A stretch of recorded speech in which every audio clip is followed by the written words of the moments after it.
Hey everybody, Eric here. I want to wish y'all happy holidays and a happy new year. We will roll on with season 3 with a new episode every Wednesday with more great guests for you. And thank y'all so much for listening and making the show what it is. And hopefully y'all are having as much fun with the show as I am with creating it and talking to all these amazing guests. A couple of announcements before we get on to today's episode with the awesome Missy Leigh Sterling. We are sold out for Saturday, January 21st at Thomas House, but we have a few rooms for Friday, January 20th. Tickets are $100 a person. That includes your room for the night and a buffet-style home-cooked dinner and breakfast the next morning, plus the investigation. You will get to investigate with myself, Mr. Lee from Medics for Paranormal, and the crew of PBF Investigations. Also, we will be back at Old Stone Jail in Franklin, Kentucky on Saturday, February 4th. Tickets there are $40. The event will run from 6 until midnight, and we'll have drinks and snacks available for everybody. And you'll get to investigate with me, Lee, and PBF Investigations. All the money from both of these events are going to our next Paracon for next year, and we've begun the planning stages for that. So stay tuned for the announcements for that. We had a blast doing it this past year, so we wanted to bring that back to y'all again this year. And again, it will be all the money will go to charity as well. So come out and support us in our efforts to do another Paracon, and hope to see you on the investigation. Once again, happy holidays, happy new year. See you soon. Join us as we dive into the history, hauntings, and high strangeness of the world to try to better understand the paranormal. I will be your guide. I am paranormal researcher and investigator Eric Freeman-Sims. Welcome to the Unseen Paranormal Podcast.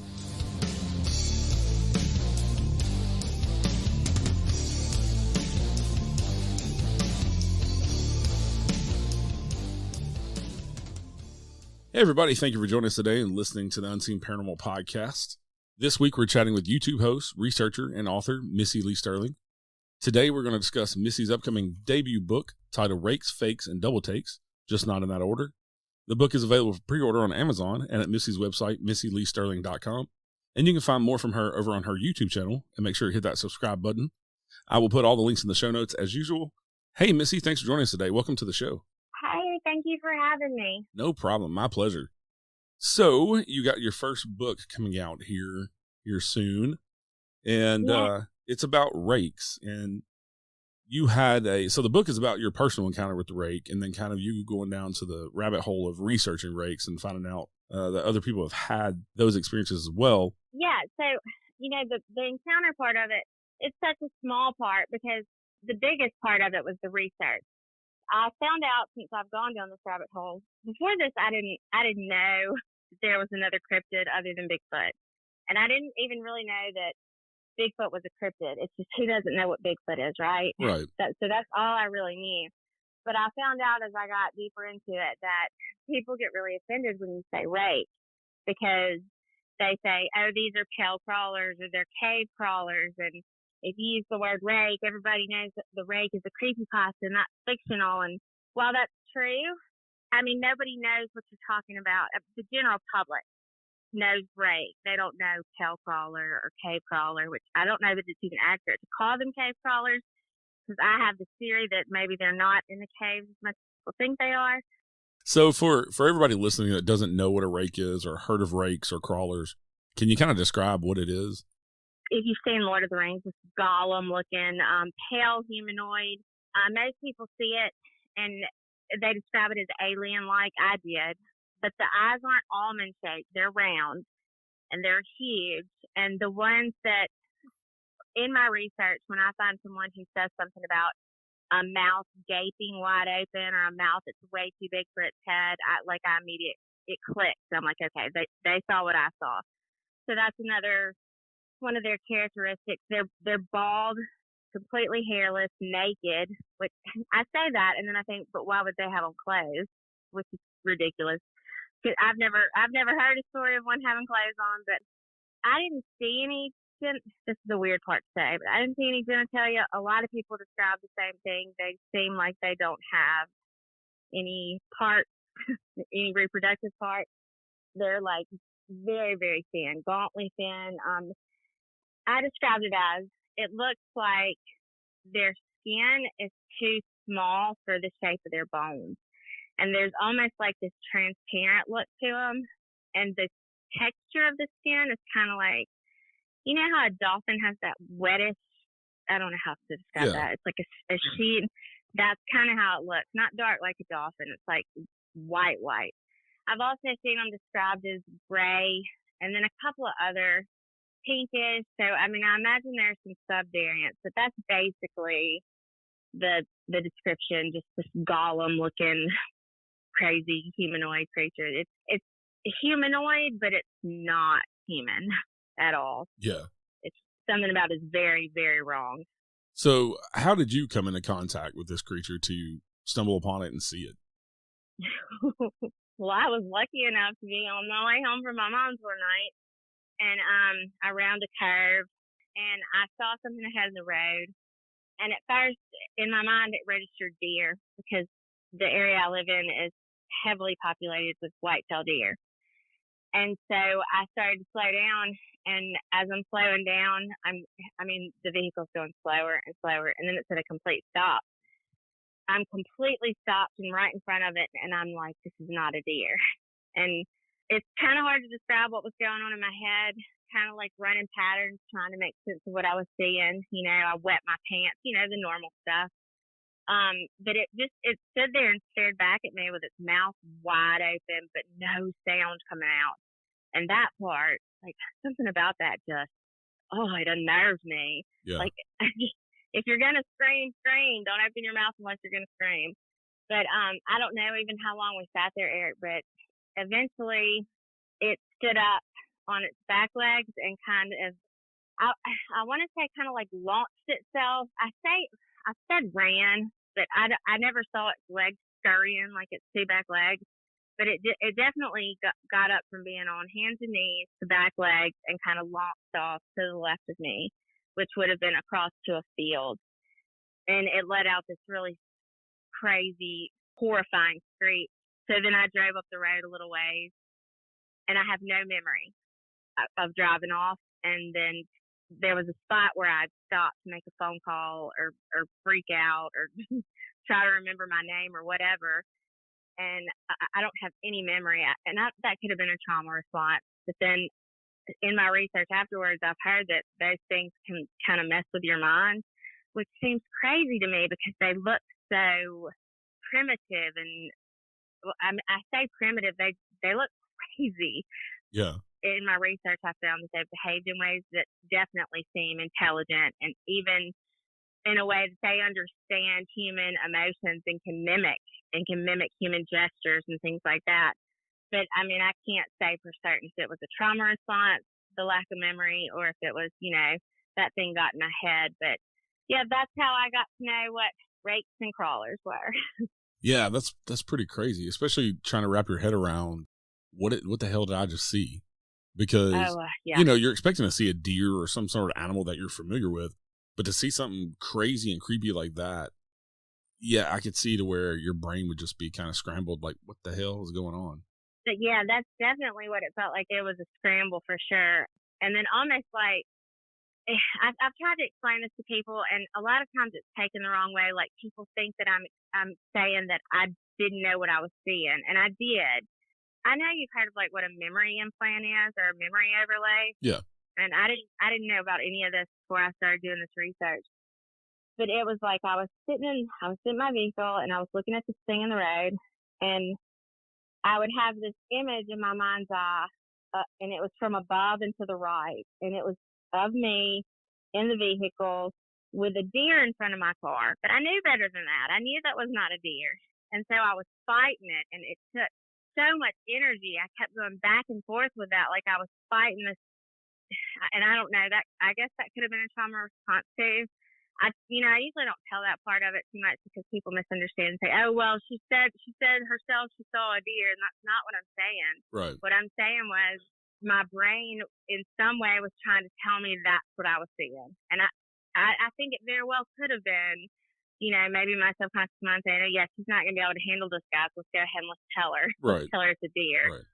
But yeah, I went through a lot of that, and then that was my last memory before, you know, I remember being pulled over on the side of the road, trying to make a phone call. Yeah, but you're like, deer, no. Fox, no. I mean, insert local wildlife here, and it matches none of it. And I think the first thing I described it as was a weird alien-looking thing. Yeah.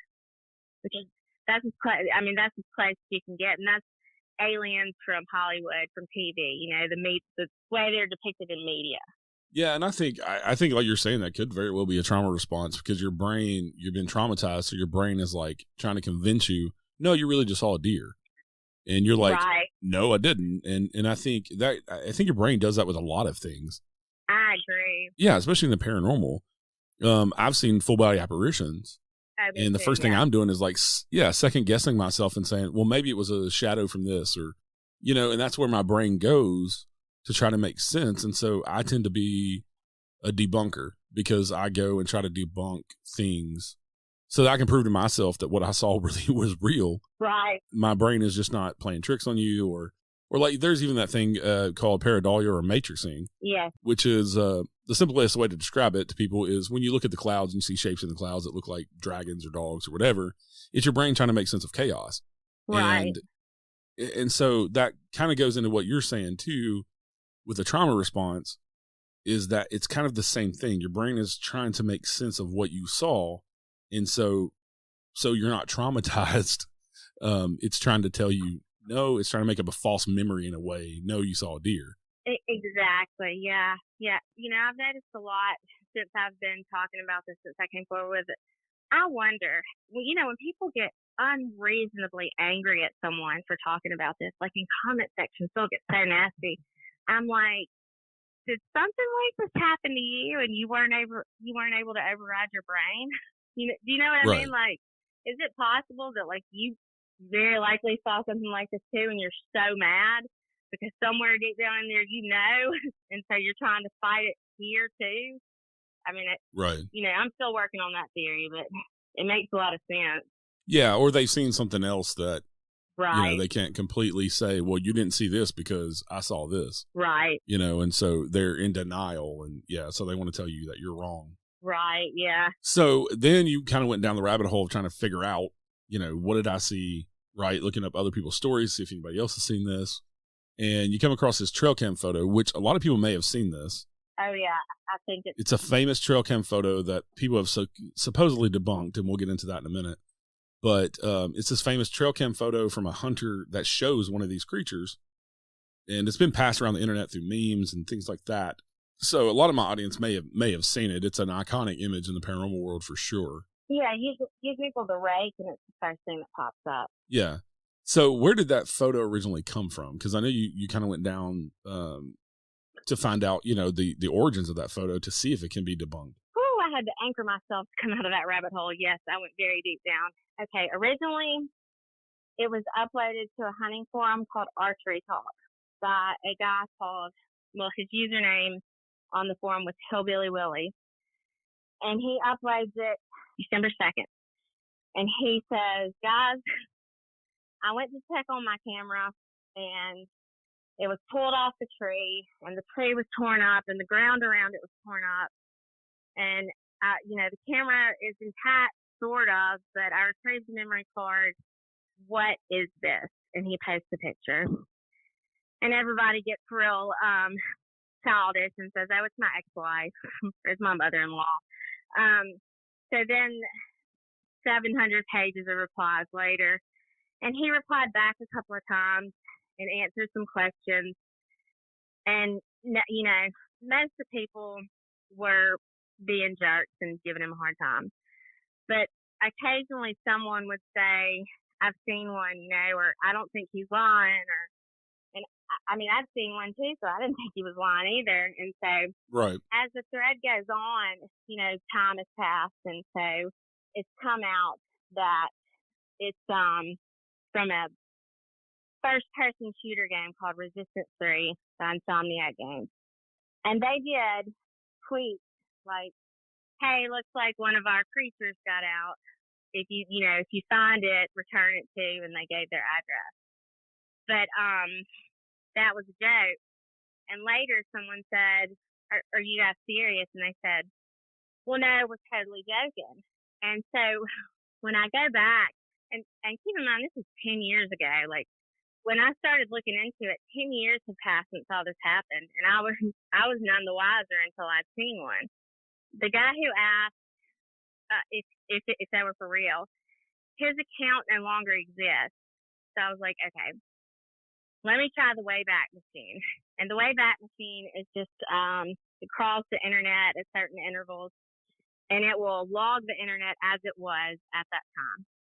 Well, it's interesting because on that date that they tweeted back to that guy, because their tweet is still up, but his account is gone. There was a log made on that day, but their tweet isn't there. None of it's there. It was odd. I'm not saying that's a conspiracy, but it was really odd. And so somebody said, well, this is ridiculous. You don't give any context. You just show us a tweet that just happens to have the same date where they say they're joking. And that is very true. But from that time, there are like 3, 4, 5 news articles who say in their headline, Insomniac Games denies responsibility for Louisiana trail cam monster picture. And I tend to trust those sources. Yeah. So they saw the original tweet. So I think it's legitimate. I think that's accurate. If there's these news articles who were saying, they denied responsibility. It was funny. All of these news stations, they would quote this blogger, and they would as their source, and it's just some blogger that has like I don't know if it was a WordPress account. I think it was actually a Blogger account. Isn't that one of those sites where you can create your own blog, Blogger? Yeah, and there's also a blog site. Yeah, there's a few of them. It was one of those, but that was their source of their information. And so I was like, okay, I'm just going to go see what he says, and I'm going to go down the list. And it wasn't like I was trying to prove him wrong. I was just trying to see. I mean, I'm sure it's hard to get away from confirmation bias, right? Right. I mean, I try my best, but I was trying to stay pretty neutral and be fair about it, and just go down the list of things he said made this picture fake, and see what I could come up with. And I feel like I successfully countered every argument he made. Yeah, my first thought would be, okay, well, if you have somebody who's trying to get famous for a photo that they faked, like this photo, this trail cam photo, why would they post it on a random archery blog nobody knows about unless you're into that type stuff, right? If they want to be famous in the paranormal world, for sure, they would release it through some paranormal means, right? Yeah. Either through like Coast to Coast or, some of these bigger paranormal people would have jumped right on it. So they just, on this random blog that people post, hunting stuff on. Yeah, well, I think the thing was they tried to play it off like, okay, Insomniac Games did it that way because they're just genius. But here's the problem with that. Before their game ever came out, before they even announced it, that picture was already on that Archery Talk forum. And it did spread fast, but it hadn't spread that fast yet. So it had been around for a while before they even had announced their game or, had given the trailer for it at the PlayStation Live event or whatever. So, yeah, I mean, what you're saying makes total sense. Why would they go about it that way? Yeah, they would have went to a bigger source than some random archery hunting blog. Yeah, or maybe straight to the news or something. Right. Yeah, they would have done a press release or something saying, the first thing that comes to mind is like the Blair Witch Project. Yeah. When that movie came out, a lot of the media reported that was based on a true story. Right. And they even had a whole website that made it look like it was real and the story really happened when it didn't. So, they have means to release something like that to hype their game or whatever, even if it's not real. And so just some random hunter's blog, that's what I keep getting stuck on, is some random hunting blog. Also, is that their demographic is, 20 to 40-year-old hunters? I mean, for their game, probably not. Not exactly. That's a very good point. I hadn't even thought of that until just now, but yeah, that's a really good point. Yeah. From a marketing standpoint, that's just a waste of their time. They would have done it a lot differently, I'm sure, especially for a video game. I mean, you have Twitch and all these other huge gaming platforms that they could release something like that on to get bigger traction for their demographic. Right. And if you look at it, the creature from the Resistance 3 game, it's a Grim, looks nothing like this Rakes creature. Nothing like it. Yeah. So this doesn't make a whole lot of sense. I spent a decent amount of time trying to get in touch with Insomniac Games 10 years later to try and, say, hey, did you guys, what were you talking about when you said just joking? Who'd you reply to? They didn't want to have anything to do with me. I actually called their headquarters a few times, and the secretary was like, look, you're really getting on my nerves. So I was like, okay, I quit. I'm done. I'm sorry. So I don't think they're going to answer me. And I came to the conclusion that they were probably part of a decades-long fake news campaign based on something that was reported by the Daily Mail, because that after everybody referenced that blogger, the Daily Mail did an article, and Eric, it was so unlike the original story. It was ridiculous. It was like they pulled it out of thin air the way they reported it. They said that a hunter was lying in wait when a strange creature approached, and he just happened to snap a picture of it. But then afterwards, he was so scared that his camera broke. And I'm like, what? I've been scared before, but I've never been scared enough to break something. Like, what's right. just from my own fear? What this makes no sense. And when people were trying, I got a lot of crap to this when I started talking about it. And people kept referencing that Daily Mail article or the PlayStation Life article that references the Daily Mail article. And the Daily Mail is a tabloid journal. And right. And a lot of people don't know that they don't have to report the truth. A tabloid journal, what they report on is either completely false or can't be verified. And they don't get in trouble for it because they are a tabloid journal. And that's not really your best source. That's not reliable. So when people tell me, oh, the Daily Mail and the PlayStation Life, I'm like, I gently remind them, do you know what a tabloid journal is? So, yeah, it's like the Inquirer has the front page story is the Bat Boy all grown up. Yeah, a baby woman gives birth to baby Bigfoot. Exactly. Yeah. Yeah, it's that ridiculous stuff, and you don't see it as much now, like at the checkout stand in the grocery store. But there used to be all kinds of those in the U.S. here. The Daily Mail, I believe, is the UK, right? It is, but it's been around for a long time. It is the UK, yeah, but it's been around for a long time, and they reported the same kind of stories. And are you a 90s kid? I'm a 90s kid. So, yeah.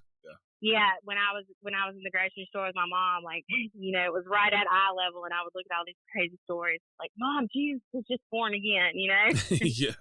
So, yeah, but they don't do so much. I mean, it's harder to get away with these days. People are more informed, or like to think that they are, and I'm that goes for me too. I'm not above being fooled, but yeah, it was crazy how people got so angry at me just for saying, hey, let's question this. Yeah. This is off the topic, but sort of what we're talking about.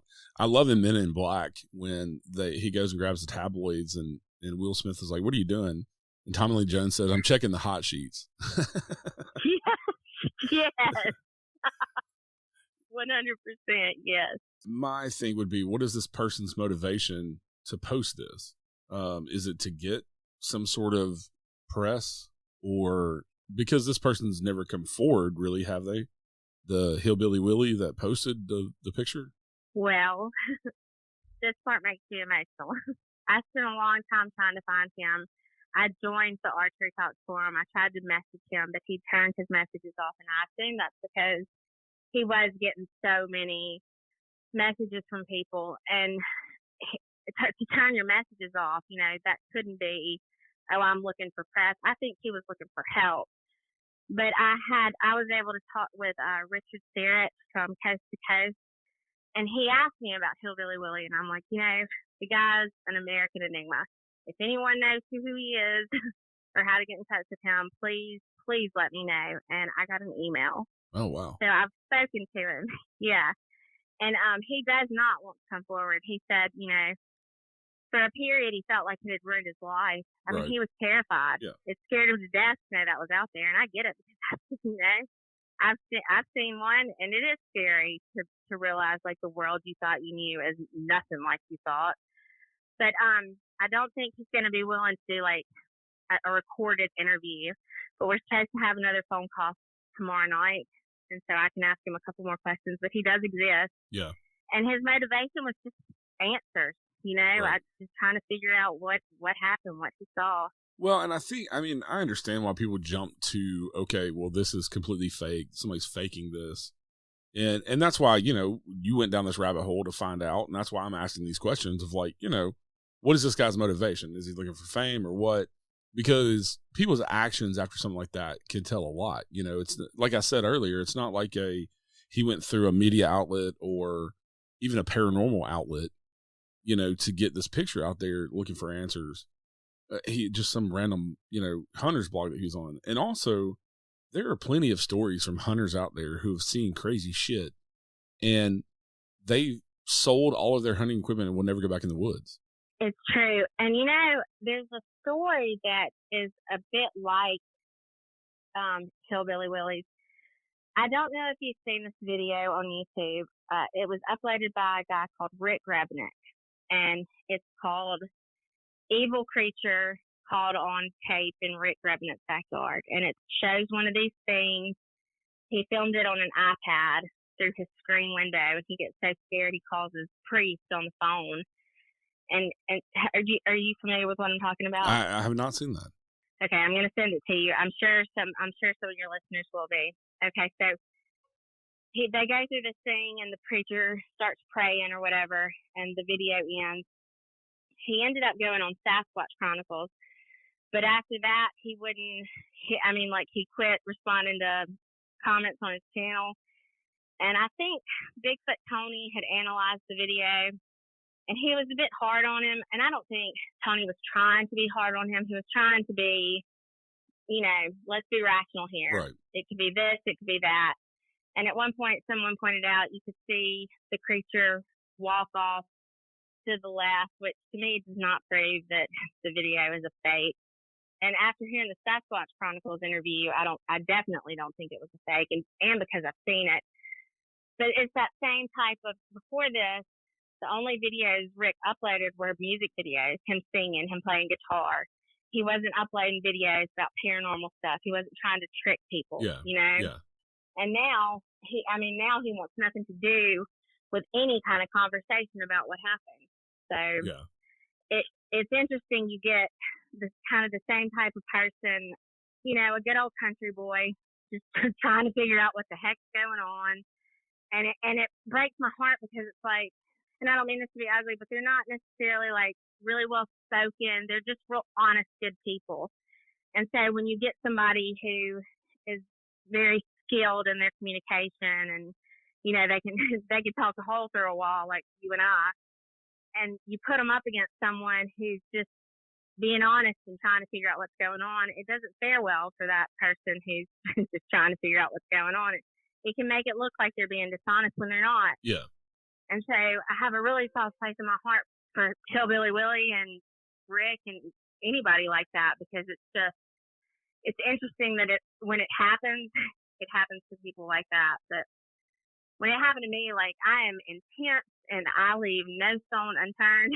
And so I wasn't giving up. I was going to figure it out. Well, and a lot of people that try to debunk the rake stuff, they point to a creepypasta, and where their intention was to create some sort of creature on creepypasta. And people are familiar with Slender Man, which was created through a creepypasta, Reddit, one of those as well. But just because people created something that's similar to this doesn't mean it's not real. That's true. That's just like the video game. I mean, the video game that we're talking about, they might have created something similar, but it doesn't mean that you didn't see what you saw and all these other people haven't seen this creature as well. Right. I mean, if you wonder if that's a mystery, just trying to understand how the collective unconscious works. It's all up in a cloud. Nothing's really ever original. We all pull it out of somewhere. So yeah, I would agree with that 100%. Well, and also, it begs the question, to get a little more esoteric about it, and I've talked about this before, about tulpas. Yeah. Okay, well, if you have all these people focusing on this one thing, is that kind of creating it in our world? And that's what a tulpa is a thought form. Right, yeah. I've spoken with people before who have asked me about tulpas. Could this be a tulpa? But I don't think so. And the reason is, when you look at the description of what they call a ghoul, Ghoul, I don't know if I'm saying it right. Yeah, cool. It perfectly matches this rake crawler creature. I mean, to a T almost. In a lot of the reports that I've read, and I've been through thousands, cemeteries come up a lot. And these ghouls are there. That's their thing. They're near cemeteries, and those things predate Islam. You know, I'm not positive about the Skinwalker, but there's a story. Lon Strickler, he's like an OG. You know who Lon is, right? Yeah. Yeah. Okay. He posted a story where these two guys were looking for a cemetery, and they'd gone past it a few times and got frustrated, and they're like, okay, we're just going to go home. So they turn around to go home, and they're coming around a curve, and there's something in the road, and they stop. And they describe exactly what everyone who sees this rape crawler creature describes: pale, humanoid, emaciated, and they're just stunned and staring at it. And a car comes around the corner, and as soon as the headlights are about to illuminate this creature, the headlights from the car coming behind them, it turns into a deer and prances off. And I'm like, that sounds a lot like something that would consume another animal to take on its form. And I wonder if we're not talking about the same thing, just different names, you know? Yeah, and it very well could be. Yeah. I mean, maybe the way that you saw it was kind of its normal form. I think so. The base form, because it's emaciated, and that's how they describe the Wendigo. It's emaciated, and the antler thing, that's new. That came on with media for the Wendigo. The original description of a Wendigo did not have antlers, and it was described exactly like this crawler, exactly like a ghoul. A skinwalker, it's hard to say because it's like, I think there has to be some sort of ritual and some sort of native who chooses dark magic. But I mean, it's possible that it could be all the same thing. Definitely, like the ghoul and the Wendigo, I think we're definitely talking about the same thing. Yeah, and also one of the things is I don't ever like to dismiss anybody's encounter with anything, with ghosts or cryptids or anything, because I've had plenty of my own experiences. And when I tell them, I don't want somebody to tell me I'm wrong for what I know I saw. Right. You know, and so for people to want to argue with you, I think is ridiculous. They can believe you or not, but to want to argue and say, you know, you're faking it or, you know, you don't know what you're talking about, you never saw that, I think that's ridiculous. Oh, yeah, 100%. I had somebody tell me, I think it was after the Coast to Coast interview, they were like, I'm sorry, but that was ridiculous. That was the most unbelievable. That was the least believable story about the rake I've ever heard. And I was like, oh, how cute. You think that I'm telling this story because I want to be believed? Like, it has nothing to do with that. I don't give a shit if you believe me. It's not about that. My story is not unique. That's not why I'm telling this. I'm telling this because I know there are a lot of other people who have seen it, and I did a bit of a deep dive, and that is why my story may be unique. Not because of what I saw, but yeah, I'm right there with you on that. You can't tell somebody they didn't see what they saw. Yeah, and also I've just come to the opinion over the years, if I'm going to believe in ghosts and that, you know, when we die, we go to a different plane of existence, then why shouldn't I believe that there could be these other things out there? And like Bigfoot and other stuff, and whether they're physical beings like we are, or they're ethereal, more on like a different plane, you know, a different dimension, I guess, for lack of a better word. Why couldn't they be out there? I mean, how many millions of different species of animals do we have on our planet between insects and animals and fish? And we're still discovering new ones every day. Right. So in the spirit realm, why couldn't there be all these different things as well? Oh, of course, yeah. And then when you get into like quantum physics, like, okay, the faster something vibrates, the less physical it is. So then why, that makes total sense for, you know, a ghost or something ethereal to be able to exist in our reality. And we're only in a 3D fourth dimensional reality. You've heard of what's it called, Flatland? Who was it? Yeah, and how things would appear to us. I try to avoid certainty at all costs. I think certainty is dangerous. I even say when someone says, "Okay, well, is the rake real? Yes or no?" do you think the picture's real? And I'm like, I'm 99% sure, because there's always that 1% chance that I could be wrong. I don't mind being wrong. Honestly, about this, I would love to be wrong, but I don't think I am. Yeah, but also when you've experienced something like that, and then you find these other people's stories, and you find this picture, it's harder to debunk it, because if that's exactly what you saw and it's in this picture, then how did somebody fake that exactly how you saw it with your own eyes? That's why I couldn't quit looking into it. That's why I couldn't put it down. Yeah. Exactly. Yep. So in your research, there's some other interesting things that you found out. And I found this interesting because I love the missing 411 stuff. And this kind of goes along with it. If you take a map of the cave systems and you put these clusters of missing people in national parks, they kind of line up. And that's what you kind of found with the sightings of the rake creature. Yeah. Okay. I actually had to go. I've taken the map out of my book because I got a little concerned that I was trolled, because I saw two different versions of the missing 411 on my map, and it looked like someone had kind of made one to look more like it matched the cave system. So I mean, I wanted to look into that further, but in that process, I found a map of abandoned mines. Whew, this gives me chills. And when I put that map over my map of the sightings, that was uncanny, the way that lines up. And I mean, I've spoken to a lot of people who do cave diving. They go into caves just asking, have you ever seen one of these things? And none of them had, and that didn't make sense to me. Like, how is it like, I know they can hide well, and I know that, and I know that they probably also have a closing ability. I've heard that too. But I just thought, well, how is that possible? And the mines, where that's interesting is, I spoke to a guy who says he mined rare earth elements for De Beers diamonds. And rare earth we're more dependent on rare earth than we are on oil. We need it for batteries, for electronics we use, all that stuff.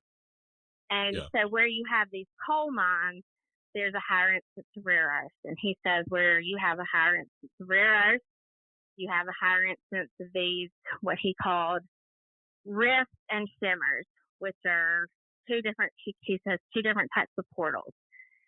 And he says where you have those, you often see these weird creatures come through. And so I had mentioned to him about having to pull the map and what I was going through, because I was real frustrated, what I was going through with that. And then when I found that, I just thought, okay, what about mines? What about abandoned mines? I wonder if there's even a map that shows on Earth where there are abandoned mines. And sure enough, there was. And when I called him and I asked him about it, and he was like, oh man, I think you're on to something. I can't remember exactly how he explained it, but he said, yeah, because of where you have coal, you usually have rare earth. And it would make sense that if these things are coming through from some other dimensional area, which he says they are, then it would be abandoned mines where they would take up residency. Well, I find it interesting that you say mines, because there are a couple stories from, I think it's 1950s, 60s, from mines in Kentucky. And there's two different stories that I found through just research. One of them, the mine collapsed and trapped about 30 miners. And I think this is the 1930s or 40s. And they all claimed that a door opened in the rock while they were trapped, and that these weird beings came out of the door and spoke some language they didn't understand, didn't hurt them or anything, but they felt like these beings were peaceful, and that after the beings showed themselves, they felt like they would be okay, like they would be rescued. The beings then went back through this door, shut the door, and the rock was solid again. And the way they described these beings, from what I remember, was sort of like you described the rake. They were thin, pale, alien-looking beings. The other story was another mine collapse in Kentucky, and the people said that a door opened and a lumberjack-looking guy came out. People report the lumberjack being helpful. Yeah. I don't know if you ever looked into the lumberjack phenomenon. Yeah. Lumberjack, flannel shirt, jeans, things like that. Right. But this lumberjack looking guy, that's how they described him. He came out of this doorway in the rock and told them that they would be rescued and they would all be okay. And he actually spoke English and, talked to them. And then he went back in the rock and the rock became solid again. And those are two separate incidences within a 10 or 15 year span. This is 20, 30 miners apiece that witnessed this and said that it happened. So. Yeah, there are a lot of stories of a race of beings living beneath these mountains, especially Mount Shasta. I think it's wild. Mount Shasta's Lemurians. Mm-hmm. Yep, and they're supposed to be, but they predate Atlantis, correct? Yeah. I mean, there's a lot of stories about that. Then you go back to the Shaver mystery, and I don't know if you're familiar with that. It's like from the, I want to say 60s or 70s. This guy called Richard Shaver started sending these stories in to this guy, Arnold Palmer, who put out this magazine about the strange and mysterious. And he's like, I'm having to write this as if it's fiction, but it's not. It's really, we'll get into that some other time because I have a whole other thing going on with that. That's probably going to be my fourth book. But, yeah, it's crazy how it all, I mean, that just can't be an accident, when you hear about these people trapped in the mines and you hear the stories are so similar and they're so far apart in time and people. These people can't be related unless you think that there's this huge conspiracy where these people Right. just have these lives going on for all these years, or then there's something to it. Something's going on. Well, and the two stories that I was talking about of the Kentucky miners being trapped, those stories were actually reported in local newspapers at the time. Yeah. So it's not like this story that people have created that just flies around the internet now. Those actually came from newspaper stories at the time, and they actually interviewed these guys about what they saw. Wild. Yeah, and so why would they put that in a newspaper back then? It's not like 30s, 40s, 50s, or even the 60s and 70s. Paranormal was not talked about. They'd put you in a loony bin. Of course, yeah, they would. Yep. And so it's not something that people talked a lot about. A lot of those reports, people want to go to, mass hallucinations. Maybe there was gas down there or what. Well, but there's these two separate incidents, and I'm sure there's more. Mass hallucination is extremely uncommon. It's common for people to hallucinate and see different things based on their own consciousness, but it is very uncommon for people to see the same exact thing in a hallucination. Yeah. One of the other things I want to get into is you state that somehow the Army Corps of Engineers may be involved. Oh, goodness, yeah. Okay, so I had done the research, and I put the video out, and I get this email, and this guy says, I'm really impressed. You're spot on about a lot of this stuff. He said, I want you to look into a couple of things and ask yourself some questions. And I've said this before. When someone is telling me where to look but not what to see, to me, that makes them so much more credible because they're not trying to influence me, right? Right. They're just saying, look over here, tell me what you see. That picture came out in Berwick, Louisiana. It was taken in November, the end of November. It came out around December. In April of the following year, there was a huge flood in Morgan City, Berwick area, which would have been St. Mary's Parish. In Louisiana, it's not counties, they have parishes.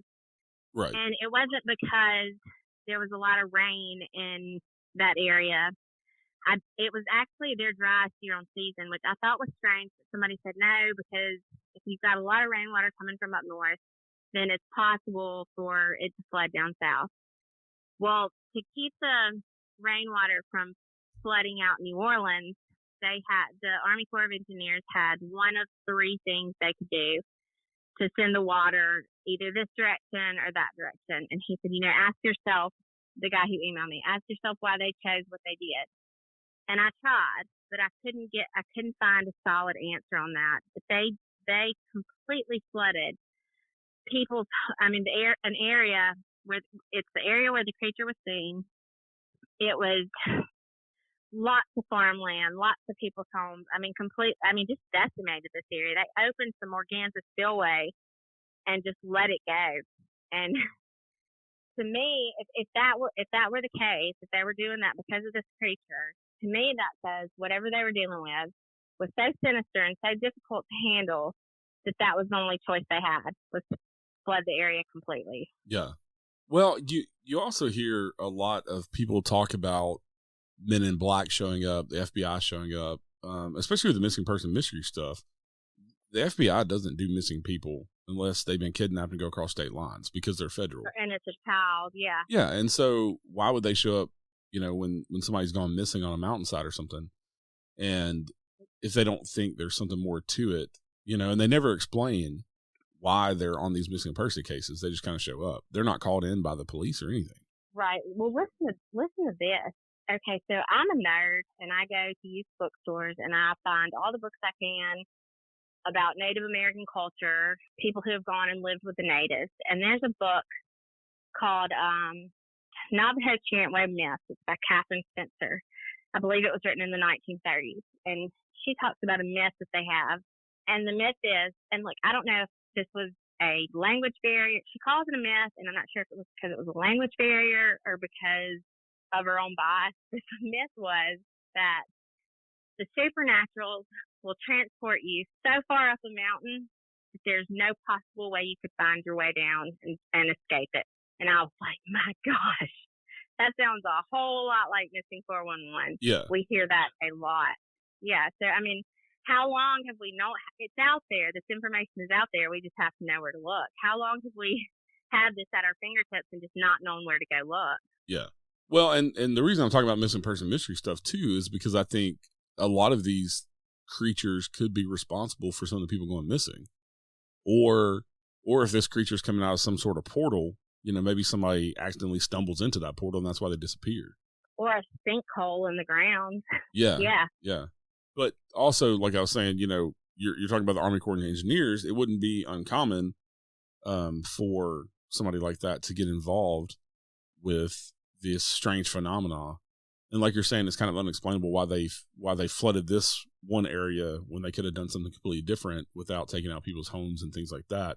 Right. Yeah. And when you hear about these giant bones that are found in all these mounds, the Corps comes up all the time. They come confiscate these bones, and they go to ask the Smithsonian, where are the giant bones? Yeah. They can't tell you. Yeah, the Corps comes up a lot in conspiracy stuff. Yeah, and when you look at the missing person mystery stuff, the National Park Service won't talk about missing people. They won't even put out any numbers of how many people are missing. So the question, how much does our government know that we don't know? Do they know about Bigfoot and Rakes and things like that?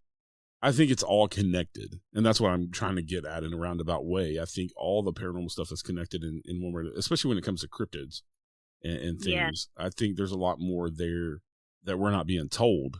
100%. And could we handle it? Could we even handle the truth? Right.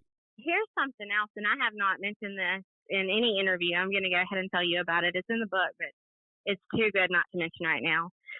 I had someone who lived in Berwick, Louisiana during the time that picture was captured. And he contacted me, and he says, I was in high school. I remember when this happened. He said a lot of the surrounding law enforcement were called in to help patrol the area. We were told not to go outside after dark, to stay out of the woods, and a lot of people's pets were coming up missing. Oh, wow. And so I thought, that's crazy. And then I get this email from this little old lady, and she talks about her cat. It had just had kittens, and her cat and all but one kitten went missing. And he said it was a lot of pets, and he said this is like Mayberry, and it's a very small town. Yeah. And I said, well, do you think it would do me any good if I went to Berwick? And I started asking questions, and he said, I don't think so. People are going to act like they don't know what you're talking about. So, the gas money and all. But I found him to be credible. I don't know why he'd make it up. And what he was saying made a lot of sense. So you hear about people's pets going missing when these creatures are involved. They're seen eating roadkill or small game. Yeah. So that was interesting. Yeah, I find it all fascinating. And to say that I completely am sold on any cryptid I would be lying. I'm on the fence kind of about all of it. Like I said, I would never discount your story because I didn't experience it. I wouldn't discount anybody else's story. that's just my skeptical mind kicking in of like, Right. Look, I mean, I've seen it, Eric, and I'm still on the fence about it, right? Because I don't know that we can even trust our own senses. Right. But yeah, I mean, I'm right there with you. But it's just so. I think when you're born with a certain mind, you can't not ask these questions. Right. Well, and I think books like yours, I think they're good because they put that question out there, and the fact that you did a deep dive to try to prove to yourself ultimately that this didn't happen, these don't exist. That's exactly what I did. Yeah. I mean, that's just the natural human thing to do, but also putting a book out like that, it makes people think about things that instead of just their own little bubble or their own little world of working every day and take care of family, that there are things out there that we don't understand there's not a whole lot of them. So they don't pop up all the time. They're not like deer where you see deer all the time, if you live in the woods. Right. But the fact that people are seeing these things and to have a book like yours out, it helps people who have seen it hopefully it helps them say, well, I'm not fucking crazy. Like, somebody else has seen this and somebody else took the time to do a deep dive and write a book about it to get this out there and this information. And I think if you haven't experienced it and you read a book like yours, I think it just makes you understand that there's so many things in our world that we don't understand. True. Yes. When I got started with it, I went on Reddit first. Because when you're looking for your jerks and your skeptics, you go to Reddit. Right. Because I wanted to go with that angle, and just I had done the research and I wanted to start having the conversation there. One, so I knew I could keep my cool because they make it real hard. Two, I wanted to kind of have that mindset of like, okay, what would it be like if I hadn't seen this and somebody was trying to explain this to me? Yeah. Yeah, I mean, and every opinion, and I mean, some are nicer than others. Yeah, but it's all valid, Yeah, it's all valid, and I think the biggest thing is just to respect one another and not be so nasty because people, they can get nasty. Well, and also the thing with my show that I talk here a lot about is about having an open mind. That there are lots of things that we don't understand, and just because you haven't experienced it doesn't mean it doesn't exist. Right. So the book is scheduled to come out January 17th, but I think you told me that it may come out earlier than that. Yes, I'm hoping so. God bless my editor. She is thorough, but she has had a couple things come up. But I'm thinking hopefully January 6th because that's my birthday, and that would be perfect. But it is up for pre-sale now on Kindle and Amazon, and also on your website. Well, no, not on the website, okay. Just on Kindle right now. What I did was I did a half price for the pre-order, and I'm going to keep that up through, until the book is like actually available. Just because. If somebody's going to be nice enough to pre-order it, I'm going to give it to them half price. Okay. So, yeah, it's $2.99 now on Amazon. And if you go on my website and click on the book, you just scroll down a little ways. It says My Book. You click on that, it'll take you straight to it. Or you can just type Rakes, Fakes, and you don't even have to put the rest, and it'll pop up. Awesome. So everybody go check that out. Also, they can go check out your YouTube channel. You're the only Missy Leigh on YouTube that does the paranormal. Yeah, I think I might be the only Missy Leigh selling on YouTube. Okay. I've Googled myself a lot, and when I go in incognito, I know, but I'm just being honest. When I go incognito, Missy Leigh Sterling is the first one that comes up, or just Missy Sterling. So yeah. Yeah, and you got some awesome videos on there. Also, people can go watch the video that you did talking about your own experience with seeing the rake and also some other experiences that you've had with portals and things like that. It's all there. All right, Missy, thank you so much for coming on the show today. I really appreciate it. Thank you. Thank you for having me. It was a blast. Yeah, it was a good conversation. I love going down the rabbit holes of these things and chatting. It's always fun. Yeah, we'll have to do it again. Yes, for sure. All right, everybody. Stay safe out there. Y'all have a good day. We'll see you next time. Join us next time for a new episode of The Unseen Paranormal. Until then, head over to the Unseen Paranormal Lounge on Facebook for all the latest updates and discussions about the show. You can also find us on Instagram, Twitter, or at unseenparanormalpodcast.com. And please rate, review, share, and subscribe to help more people discover the show. The Unseen Paranormal Podcast is proud to be the ambassador for paranormal for Verbal.com. A big thank you to my friend Chris Lips for the awesome theme music. You can find more of his music on Apple, Amazon, or Spotify. And as always, thank you for listening. You have come to the